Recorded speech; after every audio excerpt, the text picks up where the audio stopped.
First we got Shindo, and then we got Kyosuke, and now we have Yanagi. I don't know how does this show keep on doing it, but they keep on giving us quality and fun characters. And Yanagi, let's talk about him first.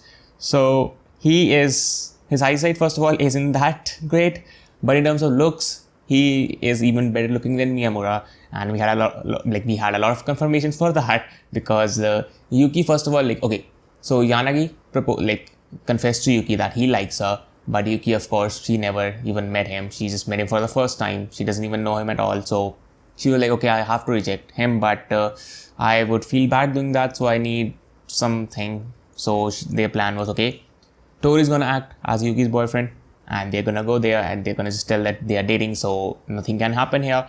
And we were told through Yuki that Yanagi is Toru is better looking than Yanagi, but of course it's Yuki telling us that. So Yuki, of course, she likes Toru, so she's gonna, in her eyes at least, Toru's gonna look better.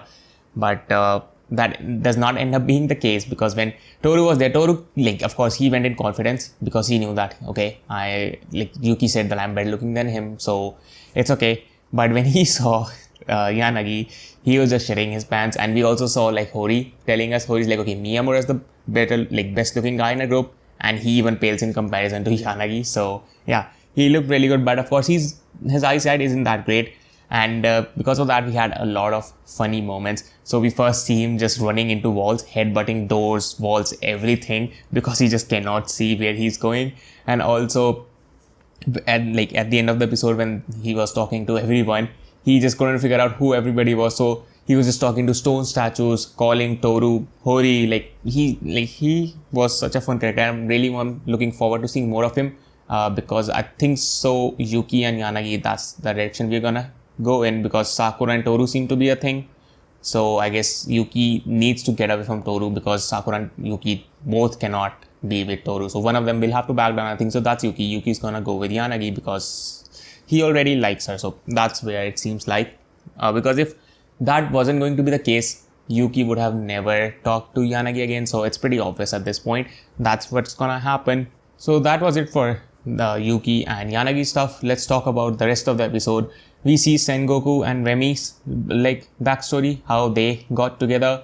I don't like Remi and Sengoku that much. It's not like I hate them, but whenever they're on screen, I'm it could have been somebody else. It could have been Hori, Miyamura, Toru, Sakura, or Shindo, Kyosuke. It could have been multiple characters, but I don't know. I'm just not that interested in it. When I was watching their backstory, I was like, okay, when are we gonna finish this so that we can move on to the better stuff? So that's just how I feel about it. And for me, because of that being the majority of the episode, not majority, but a huge chunk of the episode, I feel this was the weakest Horimiya episode so far.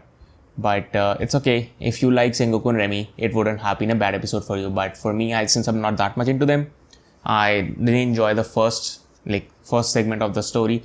And talking about segments, we had 3 segments. We had Hori and Miyamura. We had Sengoku and Remi, and we had then Yuki and Yanagi. And this show just does a really good job at making you care for the support characters and giving them time on screen.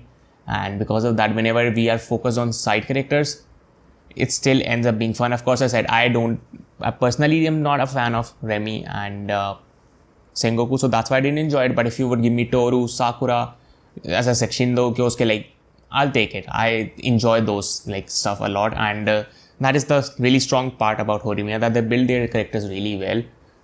Because in most of the shows, you'll see side characters, they are there, but when they're not being focused on that much, they're not written that well or interesting. So whenever we focus on them, it just feels really boring. But in case of Horimiya, that isn't the case. So that's a really strong point about Horimiya. And let's go back to the Remi and Sengoku stuff, so I can just finish talking about it.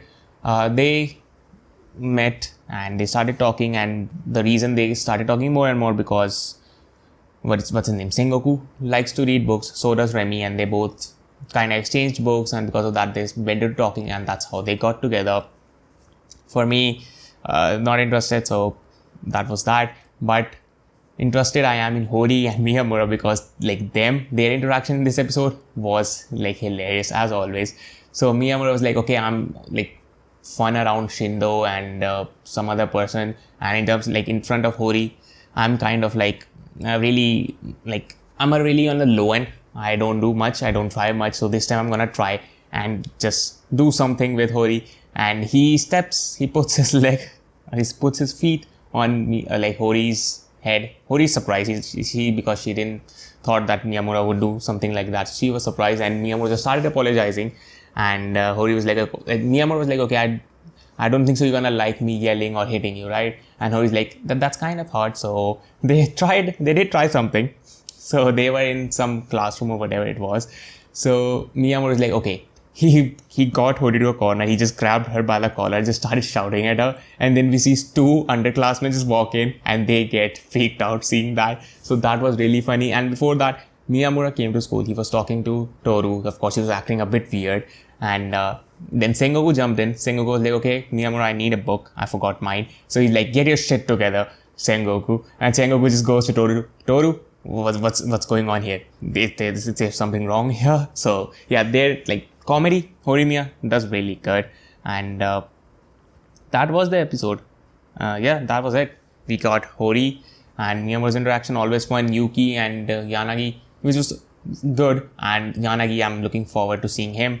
And then we got like Sengoku and Remy, which I'm not a fan of, but if you are, you would have enjoyed that too. So yeah, you can tell I'm not that enthusiastic about this episode because, as I said, I feel like this was the weakest episode so far. But maybe it is just I'm not that interested in watching the episode right now, and I watched it, so I didn't enjoy it as much. But who knows? I don't know. For now, these are my opinions on the episode. So yeah, I have to say it. I'll say it. I love Horimiya. I always say it every video. So that was it for episode number 8, I think so, or whatever it is. But I will be here for the next episode in next week. So till then, have a great time. I'll meet you in the next one.